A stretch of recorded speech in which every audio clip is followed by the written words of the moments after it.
उठिए, स्नान करना चाहिए, घूम फिर के आगे फिर विद्वान ब्राह्मण ने बुला के और भगवान के एकांत चित्त हो गए, यानी एकांत ध्यान करके और कहीं ध्यान ना रखो, फिर भी पूजन करना चाहिए। अब ध्यान हटी रख लो और किन्हें ना भटकी लो। फिर श्रद्धापूर्वक पंचामृत से स्नान कराकर भगवान को नैवेद्य अर्पण करें और समस्त पूजन की सामग्री से यथाविधि पूजन करें। बाद में भगवान का प्रसाद बंधु बांधवों तथा कथा श्रवण करने वाले को दे देवें। फिर प्रसाद पावें। व्रत के दिन जागरण करना अनिवार्य है। इस प्रकार नियम पूर्वक व्रत कथा पूजन करने से पूर्व सुख, आरोग्य, समृद्धि, वंश, धन धान्य, संतान, वैभव और विजय की प्राप्ति होती है। अनंत में सायुक्त मोक्ष को प्राप्त होता है। आज तो बताइएंगी कथा की विधि और अब कथा आरंभ करना आप बस।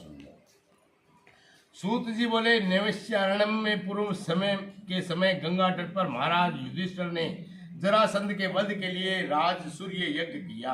राजा युधिष्ठिर ने श्री कृष्ण, भीमसेन और अर्जुन के साथ यज्ञशाला में जो अनेक प्रकार के रत्नों से सुशोभित मोतियों के समान कांति वाली इंद्र सभा में सदृश्य शोभायमान हो रही थी, उसमें यज्ञ के निमित्त सभी राजाओं को बुलाया। उस समय गांधारी का पुत्र दुर्योधन उस यज्ञशाला में आया और दुर्योधन वहां सूखे आंगन को जल से भरा देखकर वस्त्रों को उठाकर धीरे धीरे चलने लगा। उसे देखकर द्रौपदी आदि स्त्रियां हंसी और आगे जल के स्थान को सूखा समझकर दुर्योधन चलते हुए जल में गिर पड़ा। उस समय संपूर्ण तपस्वी राजा और द्रौपदी आदि स्त्रियों ने दुर्योधन का उपहास यानी कि मजाक उड़ाया। यह देखकर दुर्योधन अत्यंत क्रोधित हो अपने मामा के साथ हस्तिनापुर को चला गया। उस समय शुकुनी ने दुर्योधन के मधुर वचन कहे, हे राजन, आप अपने क्रोध को अपने कार्य के लिए छोड़ दें, क्योंकि जुआ खेलने से आप सारे राज्य को पा सकते हैं। हे राजन, यज्ञ मंडप में चलने के लिए उठिए, ऐसा ही हो। कहकर दुर्योधन यज्ञ मंडप में आए। मेरा मामा आंगड़ी लगा के मैंने यज्ञ मंडप में लिए हो, चल जुआ खेल के वाला है। इसके पश्चात राजा दुर्योधन ने हस्तिनापुर में आकर युधिष्ठिर, भीम, अर्जुन, पांडव पुत्रों को बुलाकर जुआ खेलना आरंभ किया। कपट से यानी कि छल करके उनके राज्य को स्वयं हड़प लिया और निरपराधी पांडवों को जीतकर वन में भेज दिया। अब पांडव वन में घूमने लगे। यह समाचार सुनकर भगवान श्री कृष्ण पांडवों को देखने की इच्छा करके उसके पास वन में पहुंच गए।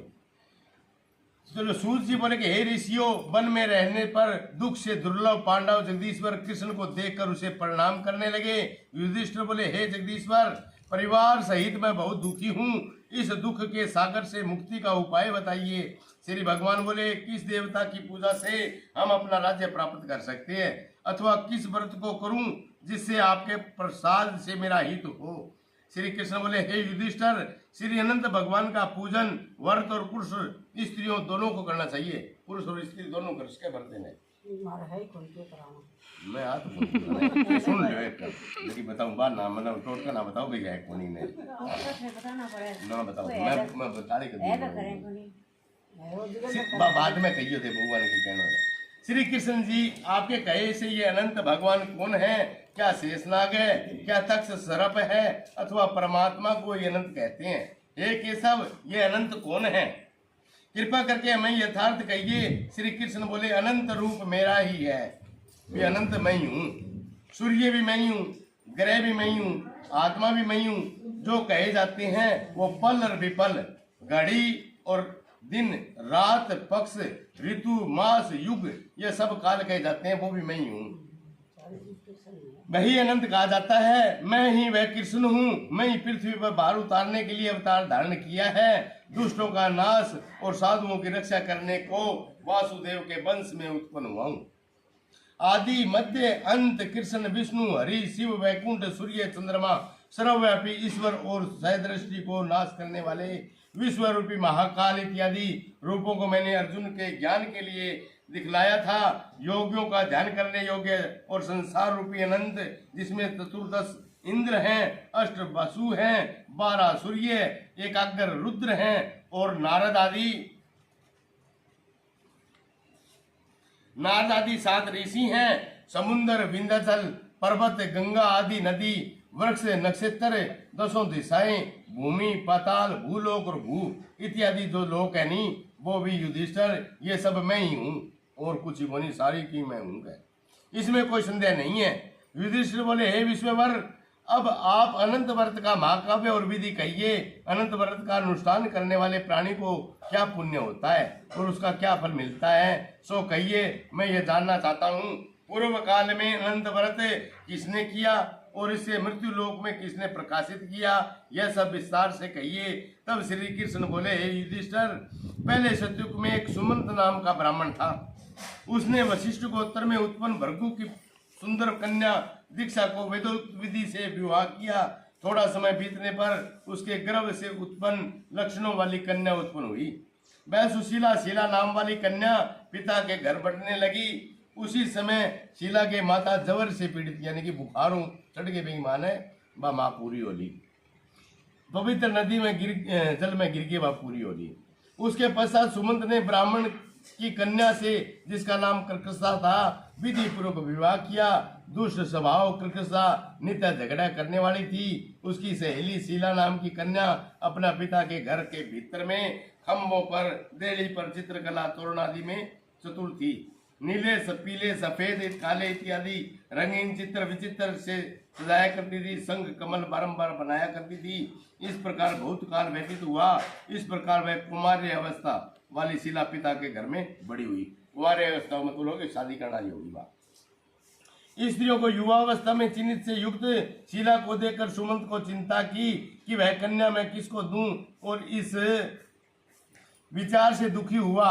उसी समय वेद को जानने वाले श्रेष्ठ और स्त्री की इच्छा करने वाले कांतियुक्त मुनियों को श्रेष्ठ कोडक के ऋषि वहां आए और बोले, हे सुमंत, तुम्हारी सुंदर कन्या शीला को मैं वर्ण करना चाहता हूँ। वर्ण का मतलब है मैं शादी करना चाहूंगा।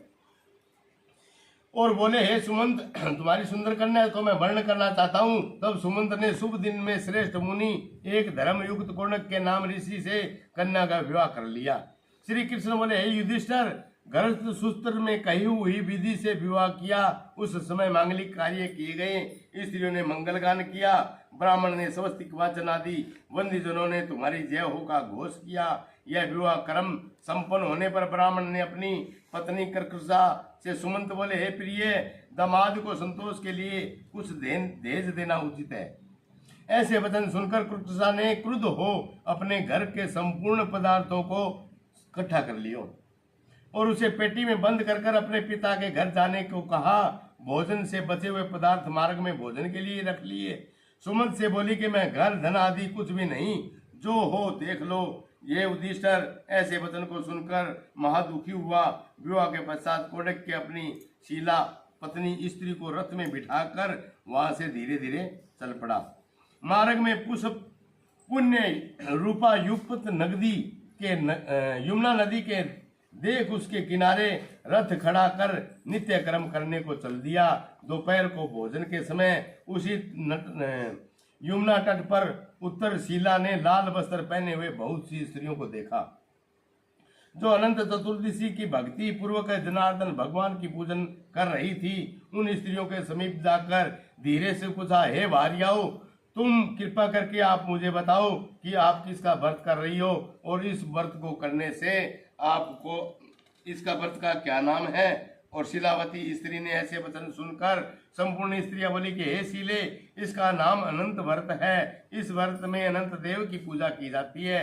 यह वचन सुन शीला बोली, मैं भी इस उत्तम व्रत को करूंगी। और स्त्रियों से पूछा, इस व्रत का क्या विधान है और इसमें क्या दान आदि होता है तथा किस देवता की पूजा होती है। इसे यह वचन सुनकर शिव स्त्रियां बोली, हे शीला, अच्छे अनंत का एक शेर मालपुला बनावें, उसमें आधा भाग ब्राह्मण को देवें और आधा आप भोजन करें, और कृपणता से त्याग कर शक्ति अनुसार ब्राह्मण को दक्षिणा देवें। किसी नदी के किनारे अनंत का पूजन करें, कुशा का शेष नाग बनाकर बांस की टोकरी में स्थापित करें, फिर उस शेष का आह्वान प्राण प्रतिष्ठा करके स्नान करवा के और वेदी पर चंदन पुष्प धूप दीप बहुत प्रकार के नैवेद्य अनेक प्रकार के पकवानों से उसकी पूजा करें। उस शेष के आगे कुमकुम के रंग कर उसके 14 गांठ लगाकर उस डोरे को पूजन कर पुरुष अपने दाएं हाथ में और स्त्री अपने बाएं हाथ में बांध लेवे। बांधते समय यह मंत्र पढ़े कि हे वासुदेव, इस संसार रूपी सागर में डूबते हुए मेरा उद्धार करें। ऐसा ही श्री अनंत सूत्र है, इसके लिए मेरा नमस्कार है। तदनुसार सूत्र को हाथ में बांधकर अनंत की इस कथा को सुने और संसार रूपी नारायण अनंत का ध्यान करें। हे शीले, इस प्रकार हमने तुम्हें इस व्रत का विधान कहा है। श्री कृष्ण बोले, हे युधिष्ठिर, उस शीला ने स्त्री के ऐसे वचन सुनकर अति आनंद को प्राप्त हो हाथ में 14 ग्रंथि डोरा युक्त बांध कर इस व्रत को किया। मार्ग के अर्थ जो भोजन दिया गया था आधा ब्राह्मण को खिलाया। शेष आप दोनों ने भोजन कर आनंद से पति के साथ बैलगाड़ी में बैठकर घर को चली गई। उस समय शीला को व्रत का प्रभाव मालूम हुआ। अब अनंत व्रत करने से गो, धन और लक्ष्मी इनका घर में परिपूर्ण हो गया। अतिथि को सत्कार से शीला सदा लगने लगी। माणिक्य, स्वर्ण, मोतियों से हारों से सुशोभित हो गई। देवताओं को स्त्रियों के सम्मान, धन आदि पुत्र से युक्त सावित्री के समान पतिव्रता हो पति के साथ आनंद से रहने लगी। वे व्रत करने सारी चीज होगी, मैं मान लो।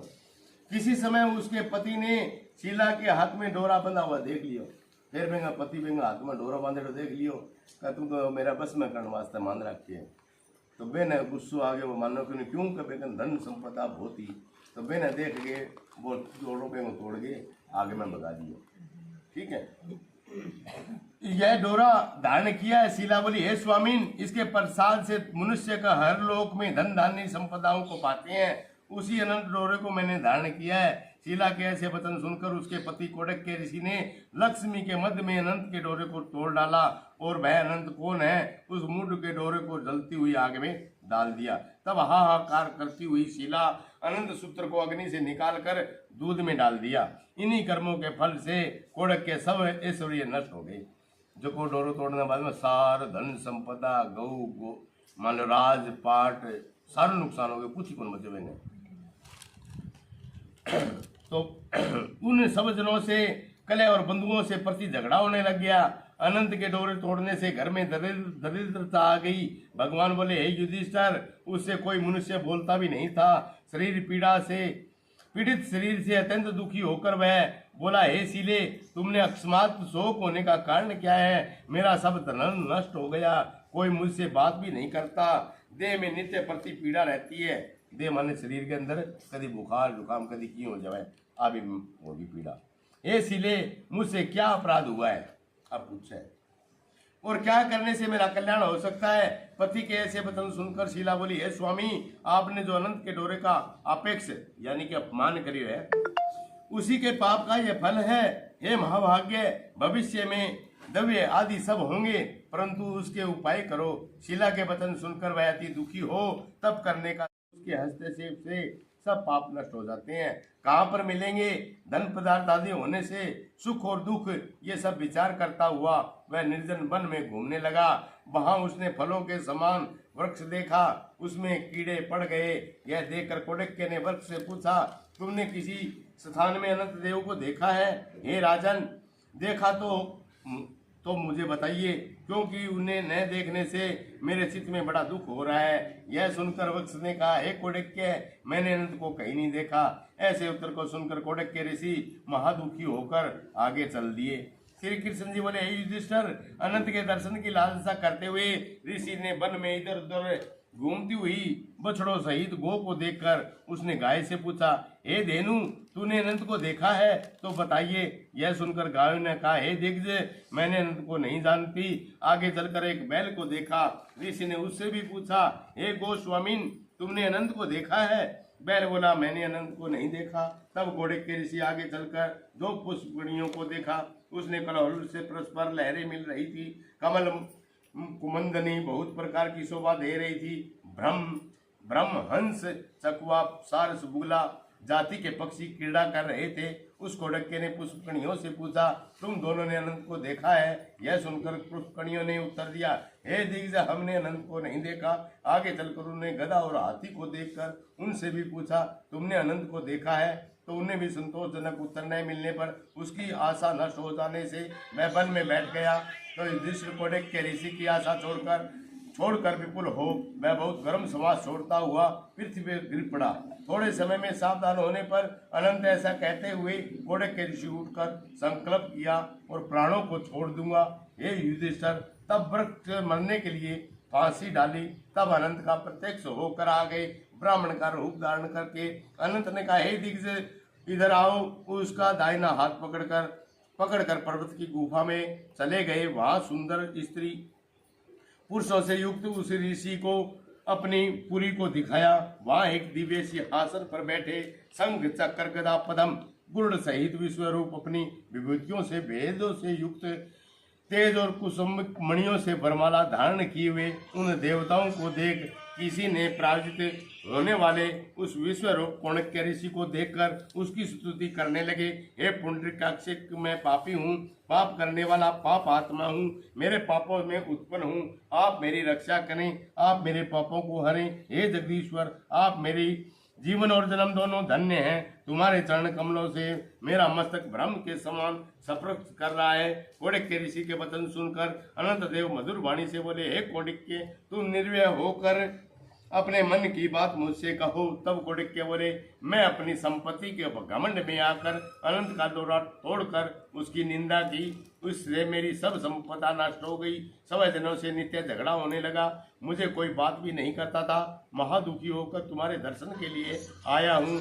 अनंत भगवान की कृपा से दया पूर्वक आपने मुझे दर्शन दिए। मैंने जो पाप किए कर्म, कृपा उसकी शांति का उपाय मुझे बताइए। श्री भगवान बोले, हे युधिष्ठिर, भक्ति से युक्त होकर अनंत क्या न देवें। अनंत भगवान बोले, हे कोणिक्य, विलंब मत कर, अपने घर को जा और चतुर्दश वर्ष तक भक्ति पूर्वक अनंत व्रत कर। तू सब पापों से छूटकर सिद्धि को प्राप्त करेगा। तेरे पुत्र पौत्र होंगे, सुख का उपभोग करेगा। अंत समय में मेरा स्मरण होगा और पीछे निसंदेह अमर पद को प्राप्त होगा। संपूर्ण लोगों को उपचार के लिए मैं तुमको और भी वर देता हूँ। संपूर्ण विधि से इस व्रत की कथा पढ़ने वाले और शिला के समान इस अनंत के व्रत को करने वाले इस व्रत के प्रभाव से जल्दी ही सब पापों से छूटकर परम गति को करेगा। हे कोणिक्य, तुम जिस मार्ग से यहाँ आया है उसी मार्ग से अपने घर को जा। तब कोणिक्य ऋषि ने, स्वामी, मैं वन में घूमते हुए एक आश्चर्य देखा, आपसे पूछता हूँ, कृपा करके आप उसका उत्तर दीजिए। वह आम का वृक्ष, गो, बैल, कमल आदि शोभायमान पुष्प, कणियां, गदा और हाथी, हे देव, ये सब कौन है? फिर आशीष पूछे कि यह सारा कौन है, तो आप इसका सूत्र का वृतांत मुझे कहिए। तब अनंत जी बोले, हे कोणिक्य, आम का वृक्ष पूर्व जन्म का विद्वान ब्राह्मण है, जो विद्यार्थियों को विद्यादान न देने के कारण वृक्ष बना। ब्राह्मण ने अगर कुछ आवन तो है तो मैंने बताना चाहिए, ज्ञान जो को वह देना चाहिए। अठे कुलेरी गांव में देव है तो मैंने पागल बतावे लुगाइया, हमें कौन बताओ? मैं थारी बन गई, मैं कुलेरी गांव की कही है। तो हमें कुलेरी गांव में यहाँ वह गो पृथ्वी और उससे पूर्व जन्मों के बीज को चुराया गया। वह बैल धर्म है और धर्म और अधर्म के कारण दोनों पुष्प कणियां हुई।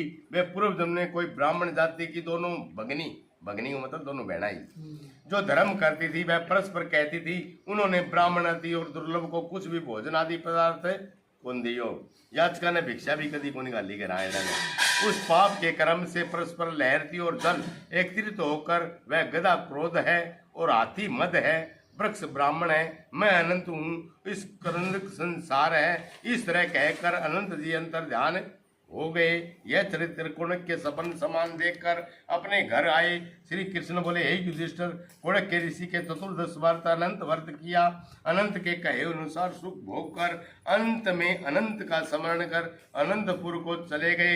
हे युधिष्ठिर, इस प्रकार तुमने भी कथा सुनी। चतुर्दश वर्ष अनंत व्रत करोगे। जो कोणिक्य ऋषि ने अनंत देव के कहे अनुसार फल प्राप्त किया, वैसे भी तुम्हें संपूर्ण मनोरथ प्राप्त करेगा। आख्यान सहित व्रत करने से एक ही वर्ष में मनोरथ पूर्ण हो, यह फल प्राप्त होता है। हे युधिष्ठिर, यह व्रत मैंने तुमको सुनाया। इस व्रत को करने से मनुष्य के सब पाप छूट जाते हैं, इसमें संशय नहीं है। जो कथा सुनते हैं वे पाप से छूटकर अंतलोक को प्राप्त करते हैं। हे कुरु कुलोक भव्य जो कोई शुद्ध चित्त वाले मनुष्य इस संसार सागर को सुखपूर्वक व्यवहार करना चाहते हैं, वे तिरुभुवन के स्वामी अनंत भगवान का पूजन करके दाहिने हाथ में सुंदर अनंत देव चतुर्दल ग्रंथि वाला डोरा बांधे। इति संपूर्ण कथा। बोलो विष्णु भगवान की। अब यहाँ करो थे आरती फिर। हरे वो स्वामी जय आवाज राती बोलते भावित जनों के संकट दास जनों के संकट बंसी वाला दूर करे।